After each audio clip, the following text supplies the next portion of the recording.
down for the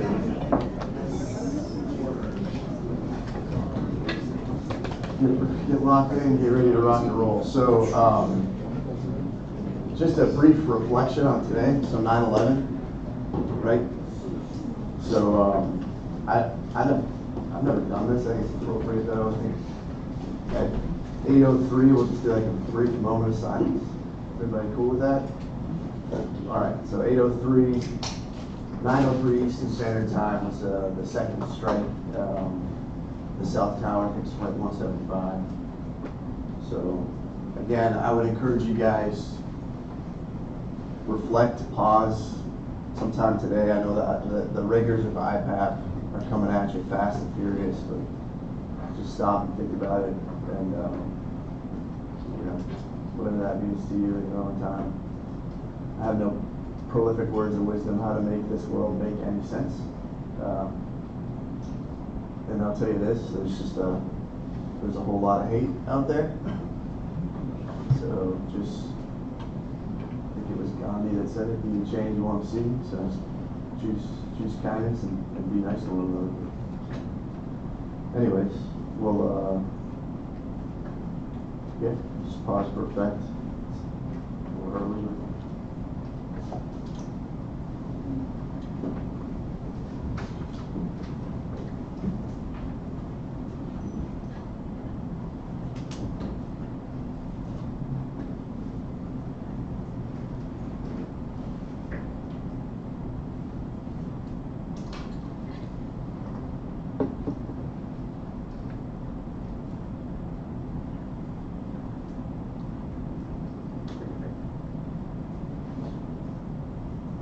All right, go ahead and get started.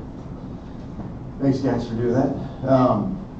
Talking about yesterday, I guess before we run into it, does anybody want to, do you guys have anything you want to talk about? Anybody want to say anything for the group? I want to hijack that moment for you guys. No? So you guys, like when you go through, how many folks are going to go to bowling? Or how many folks plan to go to the career course or ILE? Yeah, so like, all of us, right? So you guys don't make you do like, it's mandatory fun. Like every morning you'll do like current events. Like they'll start here and be like, all right, every morning do news, weather, and sports or whatever. So every morning you guys will kind of keep tabs on what's going on. So there's obviously a lot going on in the world always at any given time. Now they will take that and they will make you come up and stand and brief it to the class. And then they will make it not fun and talk about the instruments of power, right? Diplomacy, informatics, military, economics, and be like, how do we do this, right? And you're gonna be like, ah. But I mean, does anybody, before we get into 100 slides of weakness, does anybody want to say anything? Anybody at all? Anything burning on your chest? Everybody's good? Yeah, all right, good. And the only other thing I would tell you is, like I said, you know, be kind, all that stuff. If you're having like intrusive feelings or you're just really pissed off, just talk to somebody. Come talk to me, man. Come into my office and we'll just talk and we'll rap about it. But you should never, honestly, you should never feel like you're alone. That's a tough one here, right? So right before you guys got here, we had a soldier take their own life. Like I know I'm all over the place today, but and then we, you know, the immediate response of the Army is like everything stops, right? We come back in and we all need to mandatorily talk to you guys and say like, we love you, like you're all, you know, we're here for you. You guys never feel that way, but I'll tell you what, I would much rather one of you guys come to me with like a real world problem that you're going through than stand up here and talk about weakness. So I'm just being real with you. So if there's something going on in your world, you got a lot of stressors, you want to punch a cubicle wall, come see me. Cool? All right. Yesterday's class. So, you know, start a little deep on that one. So yesterday's class, go back and look at antibiotics that present similar to botulism. Take a look at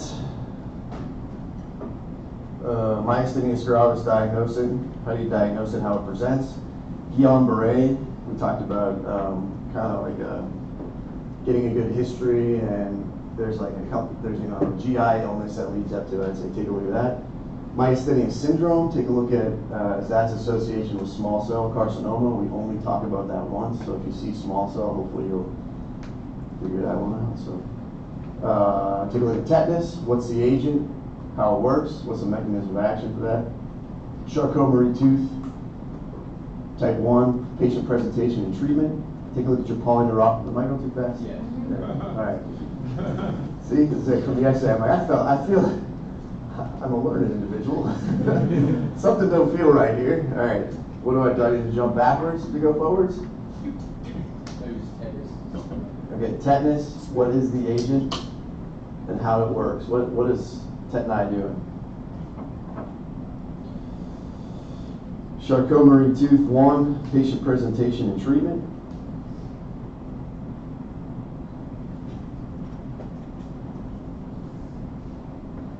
I know, man. She's still writing. I'm waiting for her. Polyneuropathy, the B12. Take a look at B12 presentation. Take a look at lateral femoral cutaneous nerve impingement, identification, treatment. How that's pretty pathognomonic, but talk about that one. And then diabetic neuropathy. Look over that stuff too. So presentation and treatment. So. Is that okay? And again, I will go a little deeper. I think we don't. Oh man, this is like flying by for me at least. I don't know what you guys are like. No, hell no. I feel like we're going really fast this round, this semester. But we'll get through the decks, and then I'll consolidate the decks for you guys. Like you know, I get it. There's like 500 something slides. I'll take it and make it less than 100, right? And then we'll talk about that and what I really need you to know. So hopefully I don't steer you guys wrong. I felt like I did you dirty last semester. Like, I don't know. We need to talk. We need what? Fewer slides? Yeah, we're going to do that. Yeah, we're going to consolidate this thing. This beast. How many who gives you guys the most slides so far? If it's me, tell me. I don't care. Farm. It's like hundreds on hundreds on hundreds. Yeah, that's good stuff. 500? Block 4. For one block. Yeah, that's pretty good. All right, let's get into weakness. We'll open it up to you guys because I do want to hear you guys talk. What do you think about when you hear weakness? Your patient comes in, oh, I'm so weak. I'm so weak. Atrophy good. So right away, what's in your kind of differential diagnosis? It should be like this big, right? So it's like headache, nuchal rigidity, and fever. I'm thinking meningitis all day. Could be other things, but like weakness, right? What could we think about? Someone said atrophy here. Good. What else? Sepsis. Good. Lesions. Good. Mass occupying lesion. Stroke. Pinched nerve. Muscle impingement. Good. That's it? Old? Oh, cold? Yeah. Cold and old? Yeah, sure, why not? They're cold and old. Old people get weak? Electrolyte abnormalities? Yeah, like let's run down that pathway for a second. So like what sort of electrolyte abnormalities can cause weakness? Yeah. Hypocalcemia, I can't even say that word, but hyponatremia, hypokalemia, could those cause weakness? If I don't have enough of a certain electrolyte? Yeah, absolutely. What else could cause weakness? Fevers, infections? Yeah, someone said sepsis, but absolutely. Fatigue, someone said. What else? Drugs, alcohol, could those cause weakness? No way. Make it strong. Yeah. It's like, meth? Weakness? No. But yeah, some of those could, right? So you could, you know, hypothetically overdose on a TCA or Tylenol or something, start shutting down your systems. Weakness could be your presentation, right? That would be rare, but good. So it's pretty wide, the breadth and depth of our differential diagnosis for weakness, right? Some of the things we kind of talked about yesterday can also kind of allude to weakness. So yeah, that's what I was waiting to see if you guys were like, Guillain-Barré syndrome? Nobody? Nobody. That's all right. Good. All right, I'm going to stay glued up here for a little bit. So, all right, so differential is vast and wide, and how do we snuff that out? How do we get that information from our patient?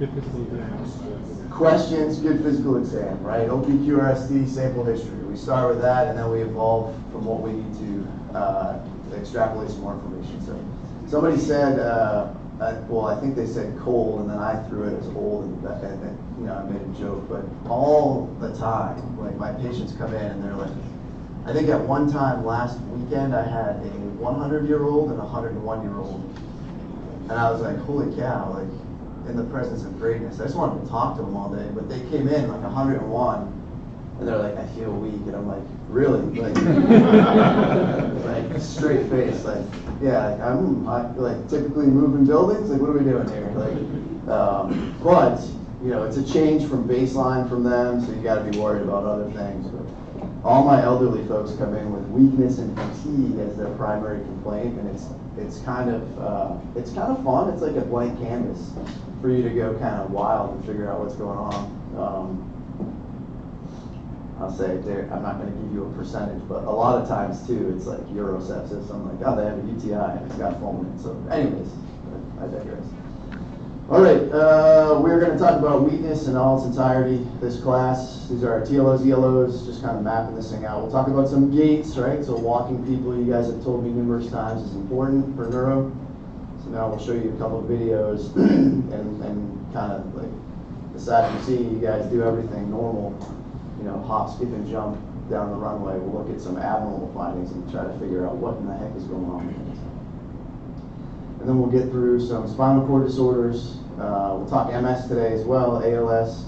So we have some heavy hitters today as far as pants-related stuff, as well as, you know, test of life, all that stuff. So, how do you assess weakness? You guys kind of already just.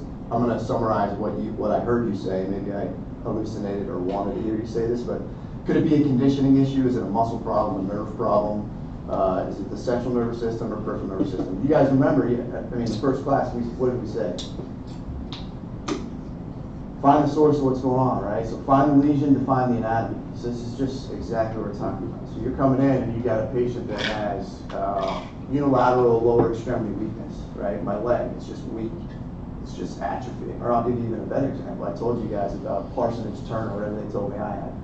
So now I'm having a problem with just one part of my body. So we have to trace that back, right? What is it? Is it something in the higher headquarters? Do I have gliotic formations, multiple sclerosis that's now manifesting as this? Would be strange, but it could be that. Or do I have a pinched nerve somewhere, which is what I ended up having. My brachial plexus was just getting squeezed, wrung out like a rag for whatever reason. I have no idea why, which is exciting. All right, couple definitions. So no intent to insult here, but disease of your muscles, myopathy, right? Neuropathy versus nerves. You guys understand. So those are all fair game for just easy 2 points in the pain. So paralysis or plegia, hemiplegia, half, paraplegia, usually upper or lower, and then quadriplegia is like all four, right? So, and then paresis, less severe weakness, incomplete paralysis, just definitions before we move forward. So you'll see these prefaces and suffixes like just slapped onto words as we go through here. So just make sure you guys, if you're going through here and you're like, hemiparetic gait, what the hell is that? Just go back and look at either the definition or just break the word apart. All right, historical factors, right? Try and figure out where the problem is. We already talked about that. Taking a look at your OPQRST onset. Is it fast? Is it slow? Right? So somebody give me an example, just anybody. Like if I have slow, insidious onset of weakness, what sort of things can cause that? Myasthenia gravis. Anybody? Sorry. Somebody said something really quick there. My brain doesn't work that way. Like myasthenia gravis is kind of. Myasthenia gravis? Good, okay. Yeah. What else? Let's say if I have like a tumor growing somewhere, do those grow fast? Some faster than others, but slow growing, mass occupying lesion, getting bigger, bigger, bigger, symptoms manifest slower, as opposed to pop a vessel in my head and I wake up, right, and I've got unilateral facial paralysis or paresis and I'm drooling on the side of my mouth and it just started 30 minutes ago, right? So I'm trying to figure out, is this fast? Is it slow? When did it start? One of the great questions you can ask somebody when they're coming in for this is, like I alluded to with my elderly folks, if it was a change from baseline, when did it start? Right? Did it start this morning, or has it been, grandma's been, 101 years old? Yeah, last time they were, fit as a fiddle was 98, right? So when they were 98. So you just got to kind of figure out that information by asking certain questions. So, okay. So taking a look at the distribution, is it isolated? Is it one arm? Is it both arms? Is it both arms and legs? Is it the distal part, the proximal part? Using your dermatomes that we talked about yesterday. So again, tracing, is it a dermatological pattern? So is it just L5S1? And you guys will reverse engineer that into figuring out it's a herniated disc. You can get your sexy MRI that costs, however many thousands of dollars. Doesn't cost me anything, so don't be afraid to order them. And you can just kind of, confirm your suspicions. Like, yeah, you were having this symptom in that distribution of that dermatome, and now I have the MRI, and I see you have an HMP, or herniated nucleus pulposus, in your L5S1. So. All right, and then family history, obviously, right? Family history is an important one. So this is all OPQRST stuff. I'm going to kind of go through this a little bit quicker, but looking at the brain, spinal cord, nerves, neuromuscular junction, muscle. Is it isolated, multifocal, proximal, distal, right? And if we can answer these questions, we're more than halfway there. What are these questions? Anatomy. So, right? So the anatomy is the important part. You guys good? Come on, I want to laugh too. What's going on? I don't know. Oh, you all right? I just yawned a bit after the exam. Oh, all right. Yeah. It's all right. It happens. The best is when you yawn, or somebody yawns and like a tonsil stone pops out of their mouth or something. Has anybody seen that? I don't get these things. I wish I did. Does anybody get tonsil stones? Tonsillets? I need something to look forward to in my life. So, how do we get off on these tangents, man? But, yeah, I thought, I was having a conversation once. I think it was my phase 2 coordinator at IPAP, and he was doing counseling, and he like yawned or coughed, and this thing flew out, and I was like, what the, what was that? And he's like, no, I'm embarrassed, it's a tonsil stone. Like, the dude from Austin Powers, like Gold Member, like took that thing for later, like put it in my pocket. Okay. Anyhow. All right, focus physical exam. Take a look at your patient. Take a look at their muscle appearance, tone, strength testing, reflexes. Is this all new to anybody? Is everybody good with this? Excellent. Yeah. So when I come and see you and you're my PA and I'm retired and I'm like, yeah, this is going to be awesome, right? And I'm like, hey, my chest is disappearing. When do you not look at my chest or take my shirt off? Not you take my shirt off, but saying take your shirt off and look at my chest. Never, right? So you have to look at the damn problems to define it. That's just one of those things that drives me nuts. I know here it's a little different, right? And you'll see clinicians, you'll go to Moreno Clinic, you'll go to BAMC, they'll auscultate over your shirt, that's fine, right? But if you have a direct chest complaint and you're complaining of pain and you don't look, you're failing yourself and you're failing your patient. Fair? Soapbox. Nice. All right, muscle tone, so hypertonia, right? So spasticity.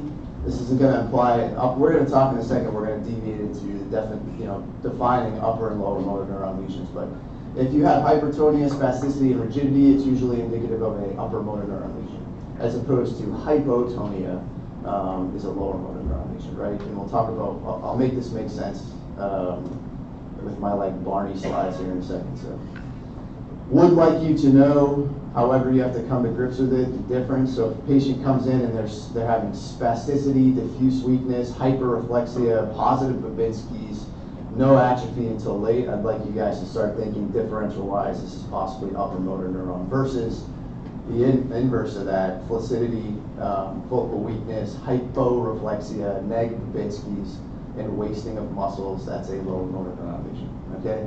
And you guys remember, just a refresh, we talked about these. So is this upper or lower? Motor neuron lesion, anybody? Upper. Upper, right? It says it on it, so good. You guys with me today? Yeah. No?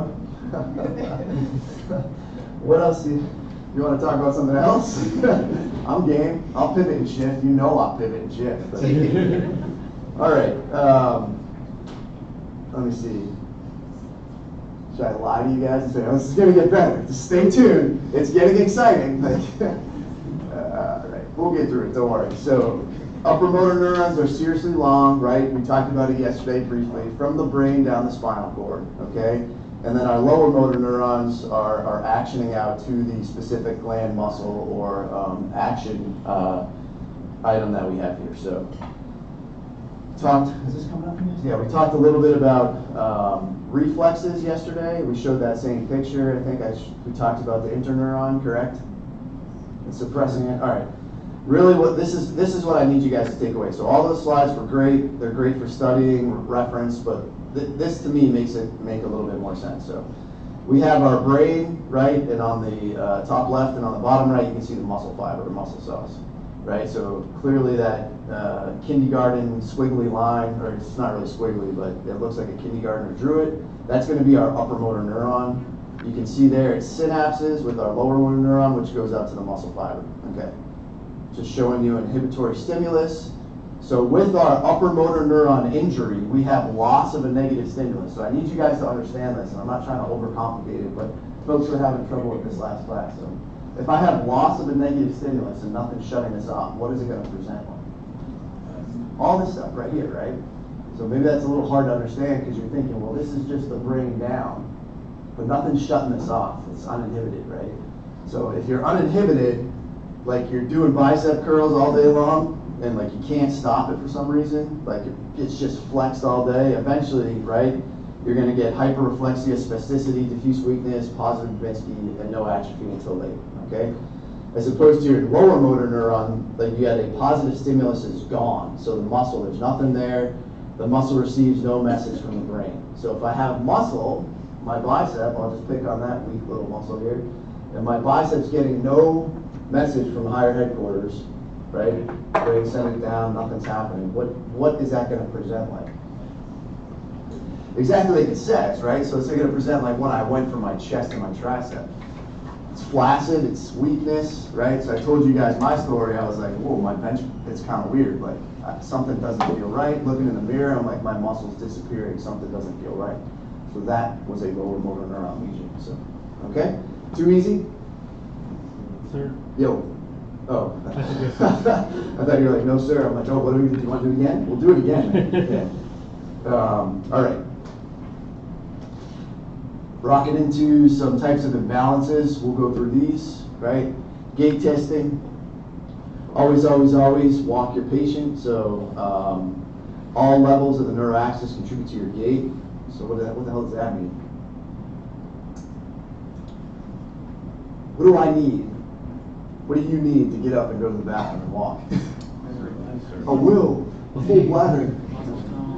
Muscle tone, right? Proprioception, coordination. So what else? Vestibular system, balance in your ear, and then eyes, right? So really three things. Eyes, vestibular system in my ear, and proprioception, right? You don't think about it. Don't try to think about it. It's like, you guys got too much going on, your dye pads and flipping stuff here. You start thinking like, how am I going to step? How am I going to step? I mean, think about it enough that you're not going to walk into stuff, you know what I mean? Or each other. And some people worse than others. If you go downtown, people have their cell phones. Yeah? Just in general. Yeah. My kid is such a punk. I don't know where he gets it from. I definitely know where he gets it from. He's like, Dad, all these people just walk around on their cell phones. He's like, I'm just going to take basketball charges all day long. And I'm like, what? He's like, I'm just going to stand in front of them. I'm like, you're an idiot. Like, you're going to get, someone's going to knock you out, man. But anyways. All right, so this is why we walk our patient. And this is why when you guys get up and go to the restroom, you don't think about it. So, okay, so we're gonna fly through some of these gates, and I think we're just going to watch them because it makes more sense, if I can bring the video up. It worked when I did it about 30 minutes ago, but probably when I try it again, it won't work. So, all right, different type of gaits. So again, why we walk our patients: hemiplegic, paraplegic, step itch, waddle, Parkinsonian, and then the rest of those we'll get into as well. So hemiplegic gait caused by brainstem, cerebral hemisphere stroke, tumor, trauma. Okay, this is unilateral weakness and spasticity. Upper extremity is adducted, internally rotated, flexion at the elbow, wrist, and fingers. This is like half the body, right? So they kind of have this like, half of you guys can't even see me, so they got this kind of like internally rotated arm and foot, right? And they swing their legs. So Paraplegic or diplegic scissor gait, now that's both the legs, right? And they're almost kind of like dragging their legs as they move. I'll pause and let you guys read this. Words have meaning and it does make it easier to understand this. I don't have videos embedded in the exam, but if you kind of think about what I'm asking you, right? Hip and knees are flexed and adducted with the ankles extended and externally rotated. Patient circumducts lower extremities. And again, I get a good video. This guy does a good job of kind of showing these gaits.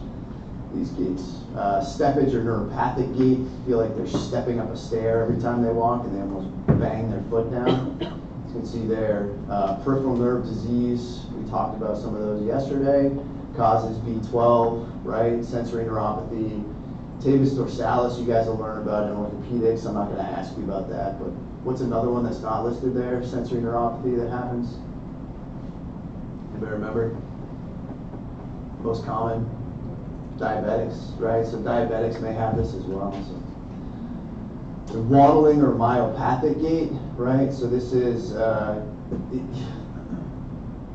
kind of like you'll see the hips, right? So the hip is in flexion, the trunk is tilted away from the leg, is being moved, and they kind of just waddle their hips. Again, one more, we'll talk Parkinsonian, slow, fenestrated, arms flexed at elbows, abducted on shoulders, kind of hunched over, and then, old people move very slow, like, okay? So let's take a look at some of these, see if they come through. There it is.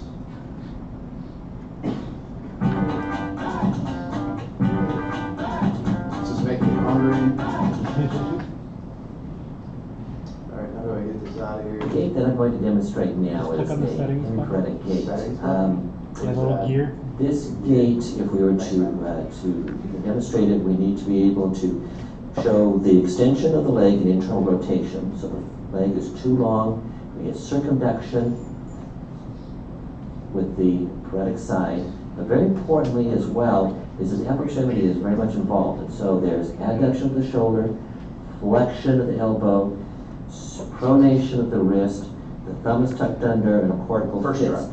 So this is the position of the hemiparetic gait, with the other side being normal, having normal associated movements. You can actually hear the pattern of the gait as well, as we have circumduction. So get one side, you can see there is right side. So I think this guy just does a better job than I could have. More commercials? No. So this is your The next gait is diplegic the gait. spastic diplegic gait. In this particular gait, both lower extremities are affected, and the lower extremities are affected more than the upper extremities. So the posture, the position of this particular gait is there's flexion at the hips, flexion at the knees, and the feet or the ankles are extended and internally rotated, and was also tight adductors, so there's adduction at the knees. So it is a swinging gait with both sides, both lower extremities. You can hear a different pattern than the paretic gait. But this is not all. The upper extremities are also involved. Again, not as much as the hemiparetic gait. But for the upper extremities, the extremity is carried in a low guard or a mid guard position. You don't have the normal associated movements in the upper extremity. So this would be the type of posture, the type of position that one would see for the spastic diplegia. So our neuropathic. The next gait is going to be that of a neuropathic gait in which the distal lower extremity is affected. For this particular gait, the person has the inability to dorsiflex the foot, and so the foot is actually a foot drop, and the person must step high in order to clear the foot. So if I don't step high enough, I'm going to drag the toe of the shoe, and so what happens is the person steps high to be able to clear the foot. As the foot drags, or as the foot drop position. You guys get the gist. A couple more, we'll move forward. Oh, stay tuned. We all had questions about that lingering pain, that mystery bump. I don't know what they're talking about. This gait is a myopathic gait. With myopathies, usually we have weakness of the pelvic girdle region. And as I walk, if I can't stabilize my pelvis, then what ends up happening is that for the weight-bearing leg, I'm trying to stabilize the hip. I'm coming up with the other, the pelvis will then dip or drop towards the non-bearing extremity. Now, if I continue in this attitude, I'll fall. In order to compensate for that, I'm going to shift my weight, and I'm going to try to put it over the weight-bearing leg. And so I'm going to actually swing the body towards weight-bearing leg and trying to get hyperlordotic and lock back over the hip that's stabilizing or is actually supporting the weight. So what will happen is that there will be a waddle as the pelvis will actually drop, come back up, drop on the other side, and go back and forth instead of being nice and perpendicular to where it should be to the leg. So again, this is what it would look like if I'm going to walk. As I take this step, the pelvis will drop, I'll shift this way, and then as I come through, I'll shift this way, the pelvis will drop on the opposite side, and then will be a waddle. I'm in a hyperlordotic position, trying to maintain my balance. So the pelvis drops, shifting. That's good enough. And stay. This gait is Last one. gait that is a hypokinetic gait. Prototype is Parkinson's, a Parkinsonian type of gait in which the patient will have a posture which will be stooped over, leaning forward, and then will have difficulty as far as initiating gait. When the gait is initiated, there are small steps. Oftentimes there's a retriever associated with this. And as the gait progresses, there may be a picking up of speed, or what's called a fenestrated gait. And then in turning, instead of having a normal turning, the patient will turn en bloc, which means they'll turn almost as a statue moving around. All right, so why talk about these? Why did I just waste 5 minutes of your all's life going over gates? That was probably more effective than anything else, actually, sir. I guess if I ask the question, everybody answers at once. I deserve that. Why? Do you guys think you'll see these? Yeah. Yeah, so here's the deal. I'm sitting there, well, I'm standing there now at this point. I'm like, man, I remember watching these, same thing, and being like, I'm going on active duty. Like, I'm never going to see this stuff, right? And I agree with you. Like, for the most part, I can't lie to you guys and be like, you're going to see this, like, every day, right? I never saw a ton of, like, sequelae from brain injury or tumors or masses, because unfortunately, like, if we identify that as a primary care PA, they're usually being sent to like a warrior transition unit or whatever they're calling them now, or med boarded out of the Army or military, right? But when I got outside and started practicing, you guys think I see these in my San Antonians? Yeah, you will see it, trust me. So folks that are going active duty, I agree with you. You may not get this right away, but you will get it eventually. It's also on the pants, like, I get it. That's always a good answer too. Now, where would I go from here? Instead of trying to memorize these, like you guys should, and same thing, right? I feel like I had to memorize everything when I was here. I wouldn't really do that. Like, what I want you to take away from this is, I think I'm practical. When you walk your patient, try to figure out what they're doing, right? So again, we try to chase the anatomy back. So like whatever they're doing, and you notice the first thing is like, something's not right, I don't know what it is, that's when I would start saying, look at their hands, look at their legs. What are they doing? Are they circumventing? Are they stepping? Are their hips doing that crazy waddle thing, right? Like, I don't know that I've seen anybody walk like that, but those are the type of things I want you guys to get away from this. Yes, I think I asked you a question about one of them. Yes, I will, we'll tighten that shot. I don't want you guys to miss the 2 points.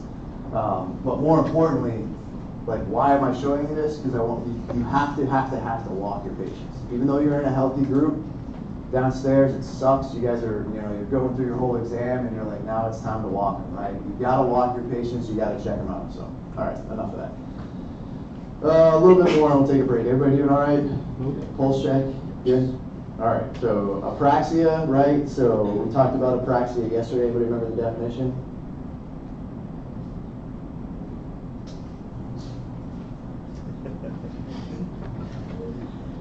I have failed you. There's a lot of It's not you. a lot of infectious disease studying going on here. All right, so purposeful movements, considering like walking being a purposeful movement. So inability to carry out purposeful movement. So this type of gait, specifically, the patient appears to be glued to the ground, like he's forgotten how to walk. Okay, and this can be caused by like a bunch of different things. But wide base of support, short stride, shuffling, difficulty with starting and turning. So all these, kind of start like, they almost sound like they kind of mix and match, right? So like almost like a Parkinsonian shuffle. Like patients slow to move and then they start moving. This person a little bit different, and then the absence of Parkinson's disease itself. So choreoathetonic, it's kind of a cool word, right?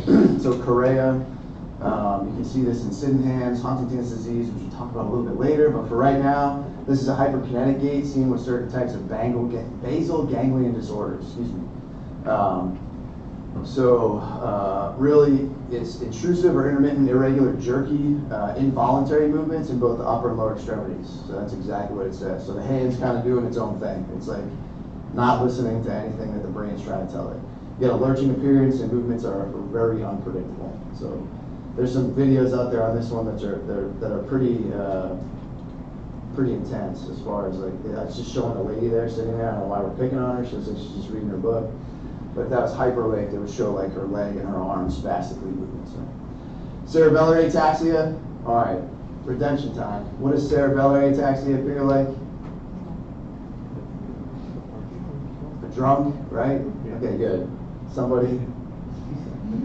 This can also be associated with cerebellar disease, right? Infarct, stroke, but long alcohol abuse will do this as well. So. Sensory ataxia can resemble a cerebellar gait, broad-based stance, difficulty with position change, right? Balance is able to be maintained with the eyes open. However, you take their eyes away, and they're done. So they will fail the Romberg test, right? Hold your arms up like you're carrying pizza, close your eyes, keep your arms up, done. Can't do it. So remember, 3 things you needed to stand up and walk is your ears, your inner ear apparatus, vestibular apparatus, your eyes, and your proprioception. So that's why we do Romberg, we knock one of them out. Just take your eyes away and let's go with the vestibular apparatus and your proprioception and see how you do. So it's isolated. Speaking of vestibular ataxia, so a patient tends to fall to one side, right? It may happen when they're standing or walking. You can get an asymmetric nystagmus, right? So it's usually a horizontal nystagmus or beating of the eyes, which we'll talk about a little bit later. Normal proprioception and normal strength. So what sort of things can cause a vestibular ataxia? Drugs? Sure. Trauma, sure. Yeah. What, seizure, you said? Lesion, sure. And schwannoma. Yeah, you can get other inner ear stuff too. Anybody ever had a really bad ear infection? Yeah. As an adult? That sucks. Like usually kids get these, right? Because their eustachian tubes aren't, they're more horizontal than vertical. So typically you don't see it in adults, but when you do they have balance issues, coordination issues? Yeah, middle ear's jacked up. So, all right. Astasia albasia, I'll kind of skip this one. It's a psychogenic gait disorder, right? So C, psych, you guys already had psych, right? So again, everything's normal. Patient appears to be unable to walk. If you distract them, they can walk. You guys figure that one out. How do I distract my patient to get them to walk? You're like, I'm going to stand behind you and push you really fast. Don't do that. Don't do that. Don't do that. I told you guys the football story when I threw the football at the young lady. No? Oh, man. Yeah, a couple seconds I'll take. So I had a patient, it actually wasn't my patient, it was my brother, PA patient, and was trying to get med boarded, doing their darndest, didn't want to go to the field, blah, blah, blah. Long story longer, they get all these crazy diagnoses, like can't walk, can't do anything. My buddy, you guys, when you get to your unit, you'll sit with all your PAs, like hopefully in a pit area, so you can bouncing off each other. And I was like, man, I don't know what to do for this person. Like I MRI'd like their head to their toe, like there's nothing wrong. Like I sent them to psych said it's somatic, like everything's like in her head or whatever. And I'm like, all right, dude, let me take a swing at this. she was coming in for something, I forget, and, you know, keep in mind, this patient was complaining of, and don't do this, the lesson is don't do what I did, like save yourself from the ass pain at this moment. And I used to have a Nerf football in my office, and I would just like kind of, just as like a stress thing, I guess, I would squeeze it, or I'd just throw it to my medics, or throw it at my medics to make sure they had dexterity. Like, think fast. Oh, good. We're working on that hand-eye coordination, right? We're just getting better every day. So I went out to the waiting room, called my patient, and I decided to toss her the football gently, not like dodgeball style or like face, but I tossed her the football and she caught it. But she forgot for a second that she couldn't see or stand or walk, and she moved and caught the football. And I was like, oh, nice catch. Come on back. And all of a sudden she dropped the ball. I was like, can't see. And I'm like, it's like Randy Moss, that thing. And a couple hours later, Captain Rogers gets the ice complaint from the hospital commander that I was mocking my patients, or I forget what it was. But, so, and again, you'll get, how many of y'all think you'll get ice complaints? Yeah. When you don't give your patients their, you know, their Percocet TIV for their chronic back pain that Dr. MD DO so-and-so did, and you're just like, that's stupid, I'm not doing it, they're just going to tell on you, right? So give your patients what they need, not what they want. And yeah, they're fine, right? So you just get an ice complaint, patient goes VFR direct to the hospital commander, who comes down to your brigade surgeon, who calls you in and says, Captain Rogers, did you throw a ball at a patient that couldn't see? Yes, sir, I did. Do you think that's a good idea? Yes, sir, I do. They caught it. Why did you do that? I wanted to see if she would catch it. Okay, like this, you can't make this shit up, honestly, but, and then you have to like return the email and write the 5 W's. It just detracts from your busy day, so I say just pick and choose your fight. Anyways, what happened? 100% disability, 100% VA disability. You're all paying for her. God bless her. You cannot let that stuff eat at you. You cannot let that stuff consume you. That was the message my brigade surgeon had. It's like, what are you trying to do? And I'm like, single-handedly win this battle, sir. I'm like, I pay taxes too. And he's like, bro, you can't do that. And I'm like, oh yes, I can. One Nerf football at a time. And then I had to kind of take a step back and realize, like, dude, you're gonna drive yourself insane. So, all right, MS, and then we'll break. I need us, so I know I'm ending with MS until our break, but this you're gonna have a bunch of questions on, so perk up, pay attention. So, multiple sclerosis, autoimmune disease of the central nervous system, inflammation, demyelination, gliotic formation or gliosis formation, and neuronal loss. So circle those 4, those are gonna be important. Don't care that you know the prevalence, 3 times more common in women than men, typically 20 to 40, and it's definitely more common in Northern European lineage or Caucasian folks. So, risk factors, genetic predisposition, vitamin D deficiency, Epstein-Barr virus, so mononucleosis exposure after early childhood, and then cigarette smoking. Crazy, right? So those are well-established risk factors for MS, which, how many of y'all think you're vitamin D deficient? I am. I'm at like 100%. Like every time I go get labs, they're like, you need some vitamin D, right? I'm not taking it. You just need to go outside and get some sun. However, we keep you guys locked up in the Puzzle Palace all day here, so you're not getting out. So, all right. First 3 are interesting. Everything after that, just dump it. So, patient, what do they present with? Initial symptoms: sensory loss, optic neuritis, and weakness. So, sensory loss, can't feel, numbness, tingling.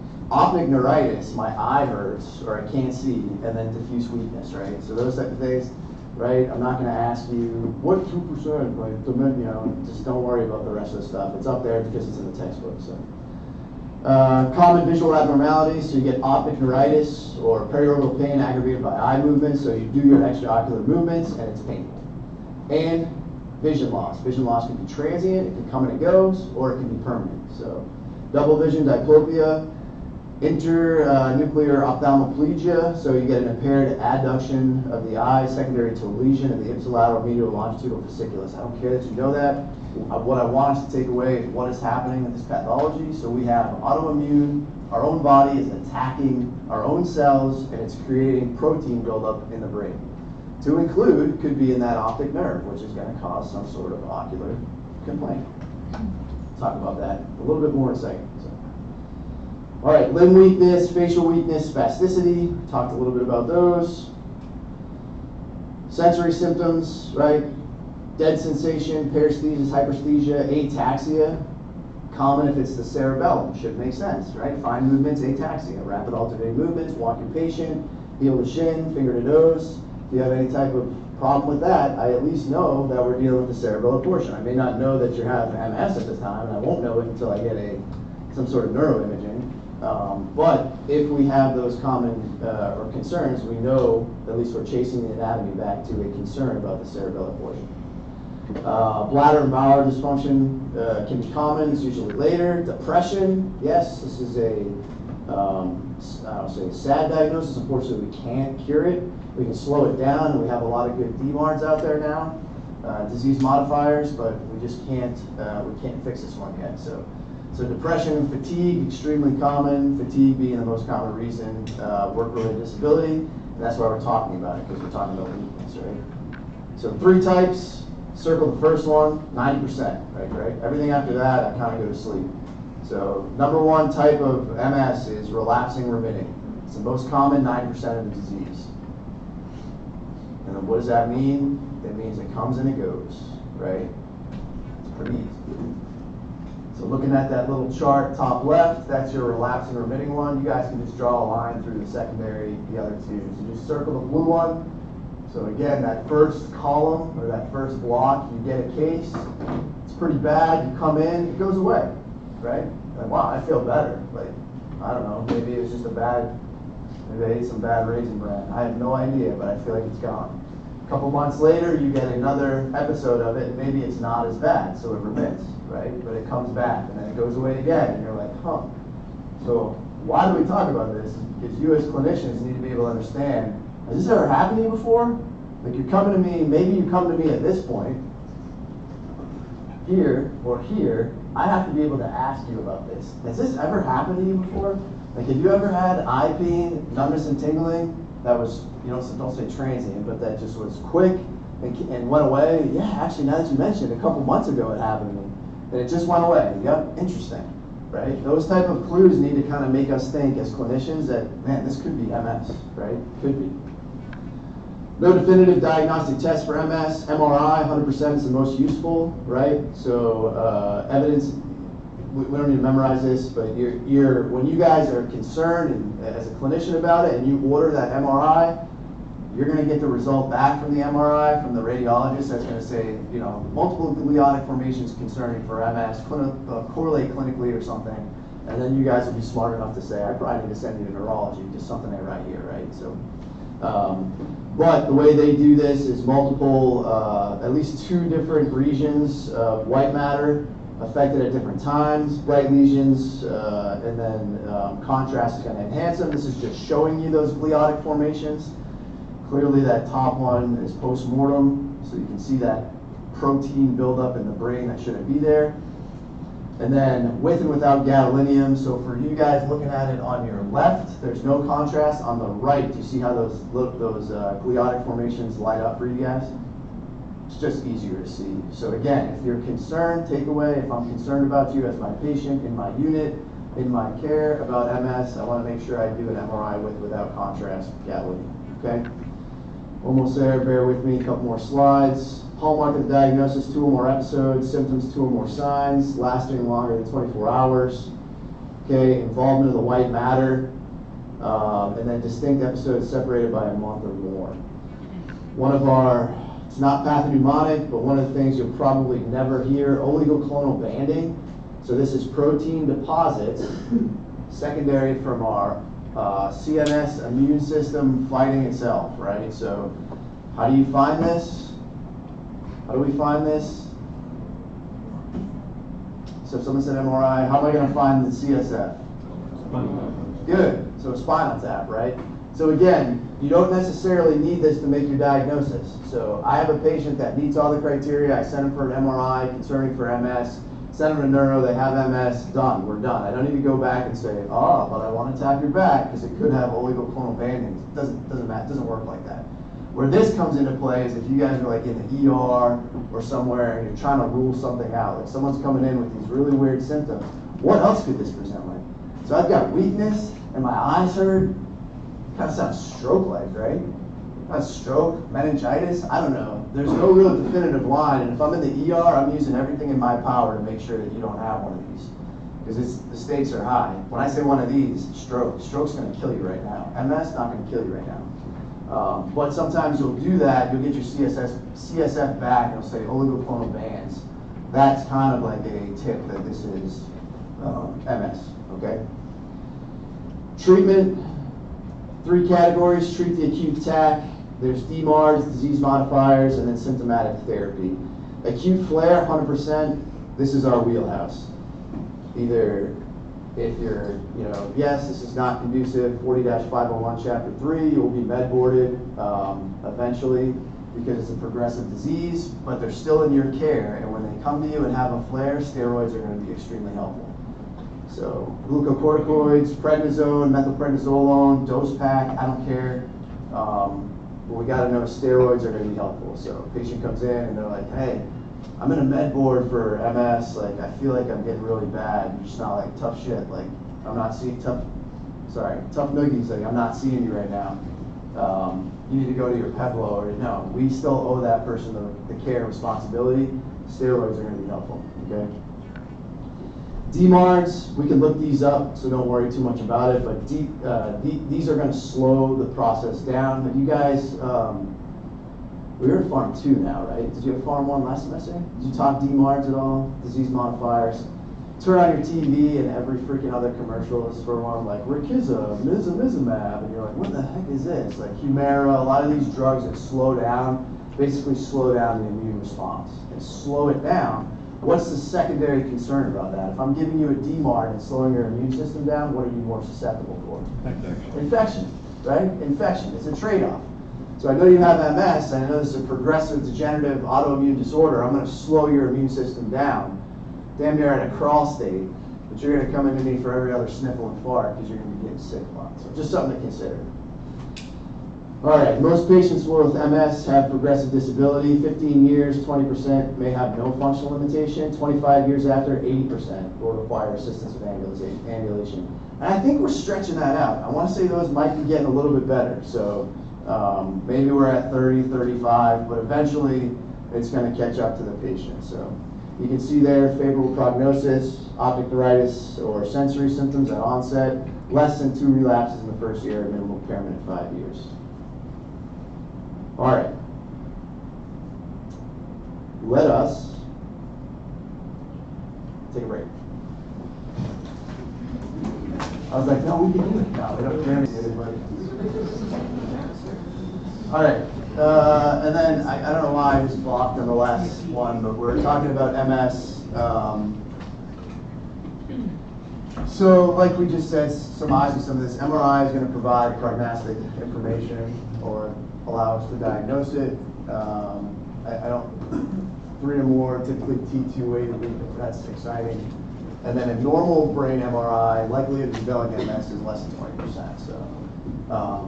So really the takeaway is that MRI without gadolinium is going to be extremely helpful in our making our diagnosis. So. All right, acute disseminated encephalomyelitis, or ADEM, or ADAM, I don't care how you want to say this. For our point, it's going to be almost indistinguishable from MS, right? So you can see there, monophasic illness leading to CNS demyelination, which is kind of like what we just talked about with MS. Can range from headache, drowsiness, irritability symptoms. You can get it post-illness, infection, or vaccination. It's hard to distinguish from MS. Really the main difference is going to be our MRI findings, which I'm not going to have you guys memorize this. So this should be in your differential if we're thinking MS. Maybe think ADEM as well. Really per book literature,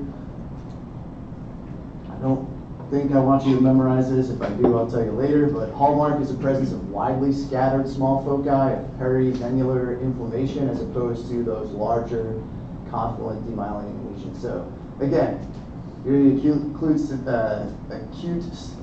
and you're thinking like, hey, this person might have MS. This should also be in your differential, and you're not going to be able to figure that out until you get your neuroimaging. Okay, that's where I want to go. Okay, and then lastly, I'd say contrasting between the two, like you can see there, oligoclonal bandings are rarely seen with ADEM. So if you see those, again, it says rarely, nothing's hard and fast, but that's usually a good indicator that oligoclonal banding, MS, don't have it. Maybe it's more lending towards ADEM. So, all right, so motor neuron diseases. We'll talk about ALS and polio. Two of them that we go over. God bless whoever just sneezed. You gotta let those out though. You kind of suppressed it a little bit, didn't you? Yeah. Let that thing fly, man. Turn to your neighbor, turn to your left, and just. No, don't do that. All right, ALS, Lou Gehrig's disease, right? This is the most common progressive motor neuron disease. So again, ALS, most common progressive motor neuron disease. Just go ahead and underline that, circle it, star it, whatever you got to do. So motor neuron degeneration of upper and lower motor neuron disease, amyotrophy, so no muscle nourishment is the breakdown, and then you get muscle atrophy, right? So body essentially kind of quits on itself. So lateral sclerosis, the breakdown, so loss of fibrous lateral columns resulting in fibular ecclesiosis, and firmness, that's that lateral sclerotic part of the definition. So no muscle nourishment with lateral or hardening, firming of that sclerotic tissue. So just breaking down words, making words make sense. Okay? So you may get an asymmetric weakness, loss of bowel or bladder, or excuse me, I'm sorry, scratch that. So sensory, bowel, bladder, and cognition is intact, right? So everything else is working. So mind is working. Diagnosis, simultaneous upper lower motor neuron lesion involvement with progressive weakness. ALS means survival, it's pretty quick. Again, I think we're getting a little bit better with some of our DMARDs, typically 3 to 5 years, secondary to respiratory paralysis, and usually like a, what's the word I'm looking for? Aspiration pneumonia, excuse me.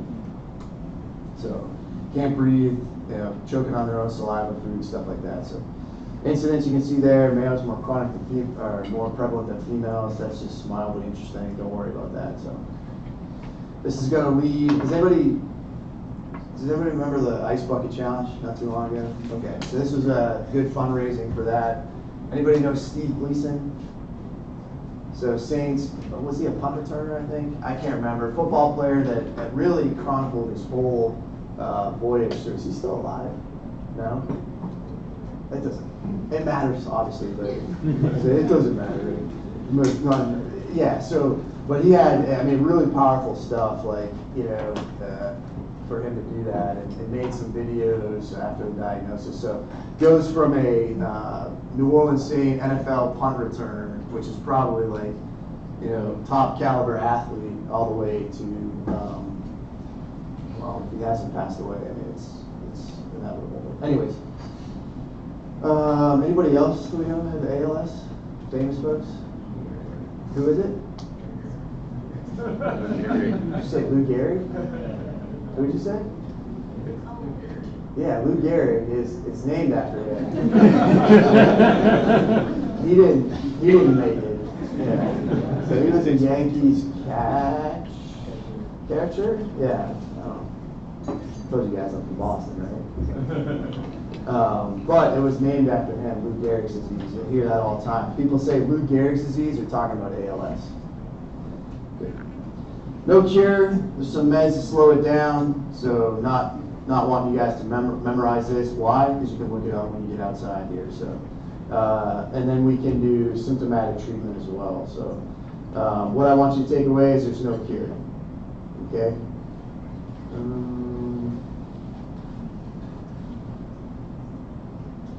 What it says in my note. Okay. Notable, I wrote this down apparently. Notable individuals been diagnosed with ALS. Lou Gehrig. Yeah, you're welcome. I got it. First time. Stephen Hawkins. Jim Catfish Hunter. Pitcher. Yeah. Never mind. Sesame Street creator. What am I doing, man?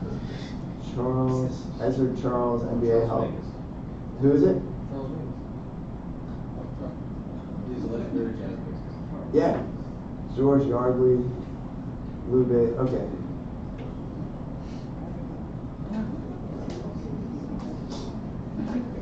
Steve Cleese. Alright, sorry. I looked that up at one point, so I'm going to throw this in here in case anybody brings anybody up, but clearly I'm just detracting myself, which is interesting. Alright, polio. Yeah, it's still around, so poliomyelitis virus. Have you guys taught polio infectious disease at all, or no? Not yet? Can't wait, it's coming. So it's an enterovirus, fecal oral route, 3 wild polio serotypes. We thought to have got rid of this, right? It's still out there. You got wild poliovirus type 1. It's been endemic since 2012. Where are we seeing this? Belize? It says Middle East, right? Middle East? Yeah. Where someone said San Antonio. Have we had cases of polio in San Antonio? No? Have we had cases of polio in the U.S.? Yeah, unfortunately we have. So, what is polio? It's a viral infection destroying the anterior horn cells in the spinal cord. That's why we're talking about it, right? So you guys will probably hit this in IV and talk about how it, I don't know, gives you diarrhea and something else, but we're talking about it because it eats at your anterior horn cells in the spinal cord, causing weakness, paralysis, in a minority of cases, right? So respiratory muscles. Anybody remember the dude in the iron lung? Anybody know where he was from? Texas. Yeah. Did I say Austin? No, Boston. No, he was in Texas. He recently passed away, like a couple of years, I think. But that was pretty amazing that he was able to survive that long. So God bless you. You gotta let that out, man. Yeah, let it out. You hate in your heart, let it out. No, all right. How do we diagnose polio? Isolate it, right? So first we have a clinical suspicion, right? So any type of patient that's coming in with neuro symptoms transiently, and maybe they just got a good travel history.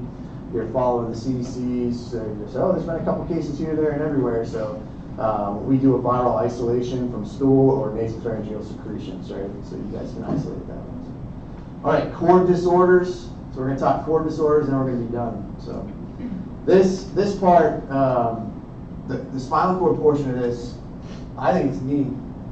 You guys are like, we're just studying ID, so you can say whatever you want. But this is where we're going to get into understanding the anatomy of like the importance of saying like, well, what is your patient presenting like? What are they complaining of? What are the symptoms they're exhibiting? And then chasing it back to what part of the spinal cord could be knocked out or compromised. So I think it's interesting. All right, usually from trauma, right? Above C5, respiratory insufficiency likely, residual weakness in the diaphragm. Abdominal reflexes or loss of lesions at T6, bowel and bladder dysfunctions with lesions above the sacral level. So just some kind of interesting landmarks for us. We gotta, I think I told you guys this maybe class 1 or 2, but unfortunately or fortunately, you gotta kind of memorize these 3 for me. So we gotta know that the corticospinal tract is voluntary muscle activity, and you're gonna have symptoms on the ipsilateral side, right? So ipsilateral meaning same, right? So if I knock out a portion of the right side of this corticospinal tract, I'm going to have symptoms on the right side of my body, okay? Your spinal thalamic tract is going to be responsible for pain, temperature, light, crude touch, and pressure, and that's going to be the contralateral symptoms, right? So I may hit the right side of my spinal thalamic tract and have symptoms on my left side. It's a little confusing, but that's the way we were designed. And then your posterior or dorsal columns, which will be used synonymously, are fine touch, 2 points of scrim, and proprioception. And again, that's going to be on the same side or ipsilateral side. So why the hell do I want you guys to know this? Okay, let's kind of run through these a little bit. So cross section of the spinal cord. We got a lesion at the right dorsal column at L1. What is that going to look like for your patient? This is what I want. End state for this, yeah, it's a pretty slide. It's pretty neat. My predecessor made it. But what do I want you guys to take away from this? So if your patient's coming in, or if they're in a trauma, and for some reason they had something happen at L1 to their right dorsal column, what are they going to present with? First, let's talk about L1. Where's L1? Lumbar spine, right? What does it innervate? Someone said the leg. I'll buy that for $1. Whoever said it, thank you. What does the dorsal column do? Fine touch, 2 points of scrim, and proprioception. Same or opposite? Ipsilateral or contralateral? Ipsilateral side. So there, you guys are already doing exactly what I want you to do. So patient comes in, spinal trauma. They have an issue For some reason, and you're like, well, what reason would that be? I don't know, maybe a piece of bone, a piece of their vertebrae just got busted off and is stabbing that portion, right? Blocking our sensation at L1 all the way down the leg. They are not going to be able to have any fine touch 2-point discrim in that leg. So what is it gonna, this is just, excuse me, exactly what I just said. Damage to the right dorsal column at L1 causes the absence of vibration, positive sensation in the right leg, and then only the fasciculus gracilis exists below T6. So not really worried about that, but this is just putting it all together. This is your end slide, right? So we're cutting that right dorsal column lesion. What does that present with? You can see there the right leg, right lesion, right leg. They got ipsilateral loss of vibratory position sense. Also, yes, fine touch, 2-point discrim, and proprioception as well. I don't care that I didn't add those, but that's what we're looking for. Does that make sense to everybody? Or at least to the 3 people that are paying attention? I kid. Yeah, are you paying attention? I'm just kidding. All right, a couple more example disease. So all we're doing is, again, understanding the anatomy and dissecting it backwards. So central cord syndrome, right? So white commissure central cord syndrome at C5, C6 produce what impairment? So this is your part of your lateral spinal thalamic tract. What did we say spinal thalamic tract does? You would say pain and temperature, correct? On the contralateral or ipsilateral side? You would say contralateral, you would be correct. Good. And then we would go back here and look. This is a neat one because your patients are going to come in. What's that? The slide decks are a little bit different. Yeah. A little different? Either missing or mixed up. This one has a few extra. Ah, that's all right. Yeah, we'll make it work. Yeah. You know why? Is because I think at one point I started extrapolating some of the ones that I'm probably going to ask you. So this one's not in there. No, it is. So there's some that are hidden that I didn't go over. Trash them. Yeah. Trash them. Because I think I went over it, and I think it was just volume overload for groups, and they were like, dude, when you went over that, it was just like, what are you doing? Like, first of all, don't wait till the last part of class to do that. Second of all, what the hell are you trying to get after? And I'm like, all right, cool, noted. And I'm like, what do I want you guys to know? I'll get rid of the ones. If they're up there, I might ask you questions. Stay tuned. I'll tell you even further which ones I care with. Central cord syndrome is interesting because you'll see this in patients, and they'll come in and they almost have like a cape-like distribution, right? So I put this one in there for the reason I may ask it, or your boards will ask this, and they'll say they have loss of pain and temperature sensation in their arms in a cape-like distribution. You know, what the hell is that? Nobody wears capes these days, right? I think that's always a weird way to talk about it, but really the outer portion of their arms, they're losing that sensation on both sides because the anterior portion of their lateral spinal thalamic tract has been knocked out. So, common causes you guys can see there: post-traumatic contusion, a tumor, right, growing in there, and then there's other types of tumors. I don't care that we memorize that at this point. All right. And then we'll talk, well, what if I completely dissect one half of the cord? So this is hemicord or Brown-Séquard syndrome, excuse me. You can star this now or later. We're going to talk about it on the review because this one, I think is important to understand this, number one. And number two, I'll ask you questions. But so looking at that dissection or that cross-section of the spinal cord, if I have a transection of it, something just went through my back and knocked out half of the spinal cord, right? I need you guys to understand what that's going to present with your patient. You're going to be like, well, clearly they're not going to be able to feel anything on their right leg, but there's also left leg symptoms, which is important as well. So looking here, this is giving you the answer. Do I get to remove the scalpel? Nope, I'll leave it for you guys. Anyway, so we're cutting straight down the middle. Why are we cutting it? Because we're not psychos, but some sort of trauma is doing that, right? So maybe a stop sign, something metal went through their back and dissected at L1. So you guys would know that on the right side, they would have what? Loss of isolated motor function. Motor function, right? Loss of motor, as well as pain, temperature, or excuse me, fine point, 2-point discrimination, and proprioception. And on the left side, they would have what? Temperature loss. Awesome. So you guys are getting it. Okay. And again, that seems strange, right? You're like, a patient comes in and they have a spinal cord. You may not figure that left leg thing out until later, because the first thing you're going to do when your patient's sitting there on the spine board is do what? move your leg, right? Poke them, move your leg, push against my hands, lift your leg up, and they're gonna be like, I can't move my right leg. And you're like, oh crap, I'm concerned about a spinal cord injury. And then maybe later on you learn that there's loss of pain because you're pinching the toes, you're pinching them, and I can't feel any hot or cold, right? So I just think it's pretty interesting. So again, just showing you a little bit more on Brown-Séquard syndrome. Complete transection, this one should just make sense, right? So if I completely transect at L1, what's going on from L1 and below? Everything, right? So there's 3 tracks we talked about. Name them for me. Spinal. Like Mike Tyson. I don't know, it's spinal, right? No. Corticospinal tract, spinal thalamic, and then the dorsal column, right? Those are all knocked out. So we don't have to worry about is it left, right, or both, because they're both gone, right, on both legs. So I hope this is making sense to at least one of you out there. But, so, again, go back when you're looking at this and say, well, we're totally transecting that shaded area. I've now cut through L1 for whatever reason. I don't care. You can make up your own reason. But something is disrupted downstream from L1 down. And what is it going to present with? This is what I want you guys to take away. That transverse cord lesion, you're going to have loss of motor, pain, temperature, fine touch, 2-point discrete proprioception from the L1 area down below, both legs.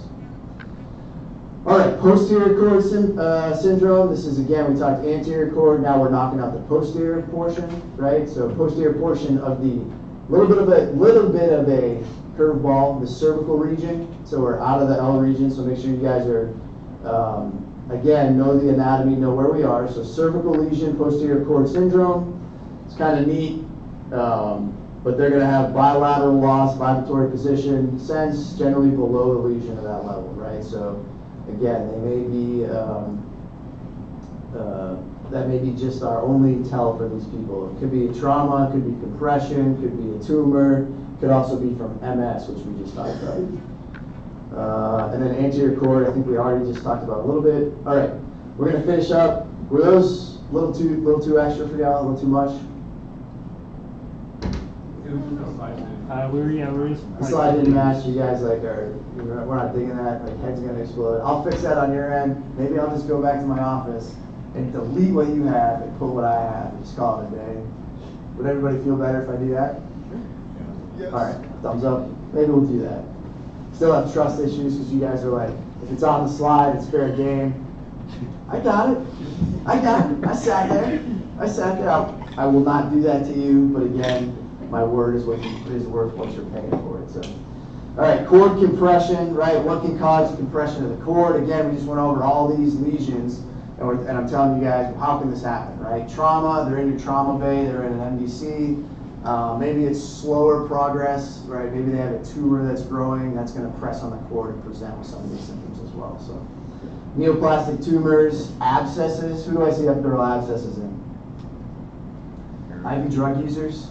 So my IV drug users, I've caught a few of these over the past couple of years through neuroimaging, and it's usually secondary to IV drugs. So herniated discs, I would venture that up to 20%, 30% of y'all probably have a herniated disc in here, you just don't know it.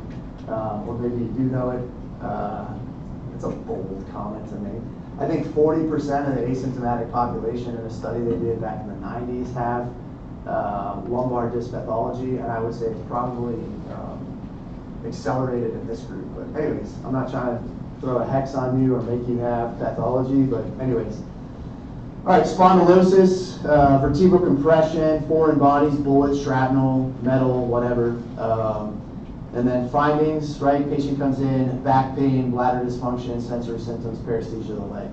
All right, cord compression, 2 groups of tumors. Intramedullary is less, and extramedullary is 90%. So just circle extramedullary. 90% most commonly related to neurofibromas and meningiomas. I don't care that you know that the neurofibroma and meningioma.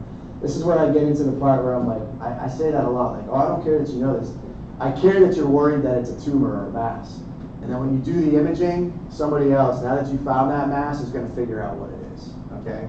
You should certainly try to delineate it based off the shape and size and challenge yourself, but that's really outside of our preview of expertise. All right, clinical findings, right? You can get a neuro deficit, should make sense if you've got a mass growing on the spinal cord, right?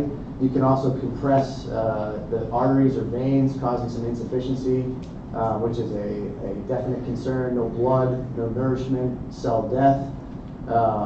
Cool. Signs and symptoms. Pain is usually in this presentation, so radiculopathy, localized diffuse pain, motor symptoms, could have heaviness, weakness, stiffness, atrophy of your limbs. Physical exam, tenderness to palpation, right? You could get some anterior posterior nerve root involvement, and then you could get also some transverse lesional changes as well. So CSF, xanthochromatic, what is that? Blood. Why do I tap them and there's blood in there? Yeah, it's like I don't know question, right? So if tumors are very. One thing I learned about cancer, kind of pathologically, is it likes to bleed, and it bleeds and bleeds and bleeds, and it just cancer is very vascular. So you could see xanthochromatic, but if you're doing a CSF tap and there's blood in it, you need to worry about stroke too. So just something to consider. Cord injuries, you could also have blood in there. Elevated protein, normal or elevated WBCs could be a stress response, or your body could be fighting something off.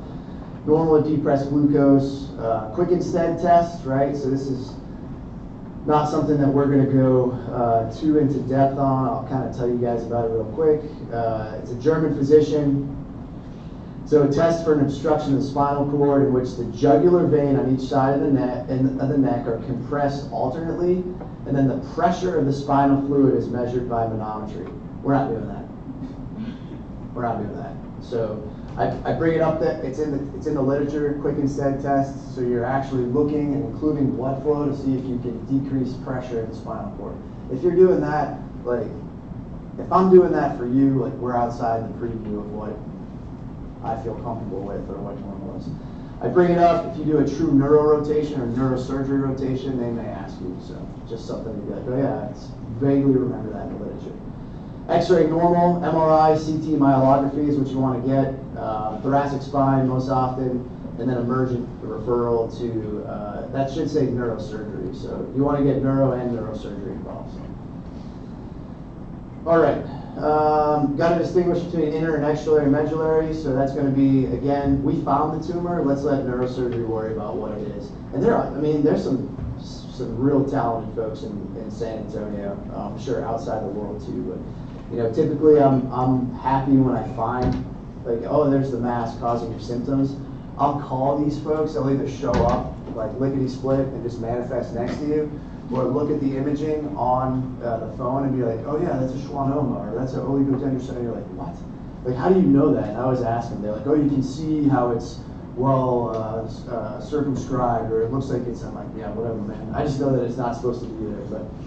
But treatment, right? So extradural compression, pain medication, steroids, right? Radiation and surgery. And then decompression and surgery for intradural. So bottom line is, like, acutely, I can give you a dose of steroids and some pain meds, but this thing needs to be seen by any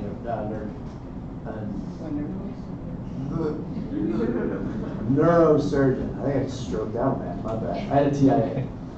All right, prognosis is going to depend on how long it's been there and how long it takes us to find it, and how long it takes us to get them to the place they need to be at, right? So let's work quickly. Let's expeditiously find this and have a high degree of suspicion. So my challenge to you, again, and it's a tough one.